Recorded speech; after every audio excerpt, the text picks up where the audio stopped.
jours se sont écoulés, mais est-ce que l'escale à Clermont est réellement digérée? On sait que ça fait partie d'une saison. Alors oui, on est passé à côté à Clermont, mais on va pas rester dessus pendant 2 semaines. Maintenant, il faut avancer.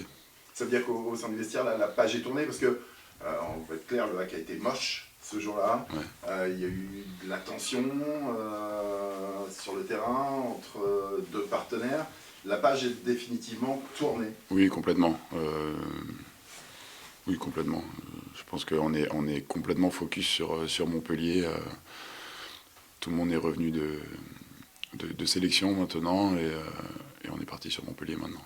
Et vous revoilà presque dans la situation où le hack était avant la réception de Toulouse. Ouais, c'est vrai. Donc c'est bien, on sait comment faire.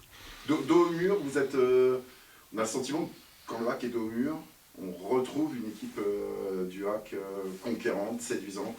Ouais, c'est vrai, c'est un petit peu ça. Après, il y a aussi le fait de jouer à domicile. On adore jouer dans ce stade avec nos supporters qui nous poussent beaucoup et c'est vrai que ça joue beaucoup.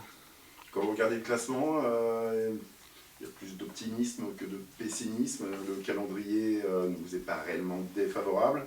Vous allez jouer plus souvent à domicile qu'à l'extérieur. C'est-à-dire que le hack a vraiment toutes les cartes en main pour se maintenir. Ah oui, bien sûr, tout à fait. Après, on savait que ça ne serait pas un parcours de santé non plus et aujourd'hui, on est content d'être là où on est et on sait ce qu'on doit faire pour y rester. C'est quoi le danger? S'il y avait un danger, un risque? De pas reproduire ce qu'on a reproduit sur la quasi-totalité des matchs à domicile. Et à l'extérieur, il va peut-être falloir en gratter un ou deux quand même. Exactement. Après, on sait que ce sont des matchs qui seront difficiles aussi à l'extérieur. Mais face aux grosses équipes, on a montré qu'on pouvait aussi rivaliser un petit peu. Comment vous expliquez un peu cette différence qu'on a souvent vue cette saison entre le hack du Stade Océane et le hack en déplacement? C'est assez difficile à expliquer parce que si on avait l'explication claire et simple, peut-être qu'on arriverait un petit peu mieux à l'extérieur, peut-être. Je pense qu'il y a le fait d'être poussé aussi énormément par nos supporters à domicile qui nous aide beaucoup. Voilà, je dirais que ça.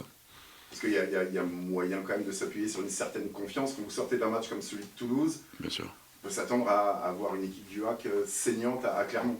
Ouais, tout à fait. Je suis d'accord avec vous. Après, voilà, ça fait partie d'une saison où on est passé à côté sur ce match-là et maintenant, c'est comme je l'ai dit, c'est du passé et on regarde vers l'avant. Alors t'es pas concerné, mais t'es un observateur privilégié. Comment tu expliques également ce problème d'efficacité offensive? Est-ce que c'est uniquement de la confiance? Est-ce que ça manque un peu de talent justement pour aller chercher quelque chose en plus? Non, pas du tout. Mais je pense que c'est un ensemble. Aujourd'hui, quand on est efficace défensivement, on voit qu'on marque plus facilement aussi. Donc c'est vraiment un ensemble et pas un groupe offensif ou défensif à sortir de ça. C'est vraiment l'équipe. On sait Mohamed Bayo sans doute malheureux de ne pas marquer depuis quelques semaines. On se sent frustré, on se sent tendu parfois. Est-ce que durant ces 2 semaines, le groupe s'est peut-être attaché à le remettre un peu dans le sens de la marche? Non, mais après, je pense que Momo a quand même confiance en lui et nous aussi, on a confiance en lui. Donc, moi, je le connais très bien. J'ai vécu quelques saisons avec lui et je sais qu'on peut s'appuyer sur lui. Est-ce que tu ressens le besoin de lui parler un peu plus que d'habitude ou il est suffisamment grand Non, du tout. pour savoir ce qu'il a à faire? Non, du tout. Il travaille bien à l'entraînement et je vois pas ce que je peux lui apporter de plus. En tout cas, ce qu'il fait, c'est bien à l'entraînement déjà. Je reviens sur l'incident de Clermont. Est-ce que là aussi le vestiaire a eu besoin de calmer un petit peu les esprits ou les deux joueurs ont fait en sorte que ça se tasse tout seul? Non, les deux joueurs se sont exprimés. Il y a aucune animosité. Ce sont des choses qui peuvent arriver et c'est vite, on est vite passé à autre chose. Tu avais déjà vécu ça en plein match? À mon souvenir, non, pas forcément. que dans l'intimité de l'entraînement. Ouais, Il y a moins de caméras, ça fait moins de bruit. Ouais, à l'entraînement forcément des fois, et ça fait du bien aussi des fois que ça chahute un petit peu. C'est aussi la preuve que c'est sa vie et que personne n'en a rien à foutre aussi des fois. Ouais. Que ça aille dans des extrémités trop importantes. Mais, Exactement, ça fait du bien d'avoir de l'attention à l'entraînement, en match. C'est ça qui amène un état d'esprit dans le groupe aussi.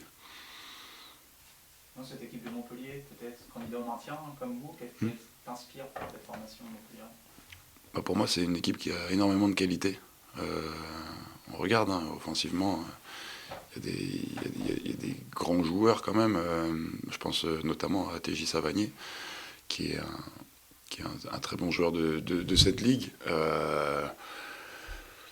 Voilà, après, c'est une équipe qui peut marquer à tout moment. Voilà ce que je pense, mais il faudra être solidaire face à cette équipe-là, mais on a nos armes à faire valoir aussi.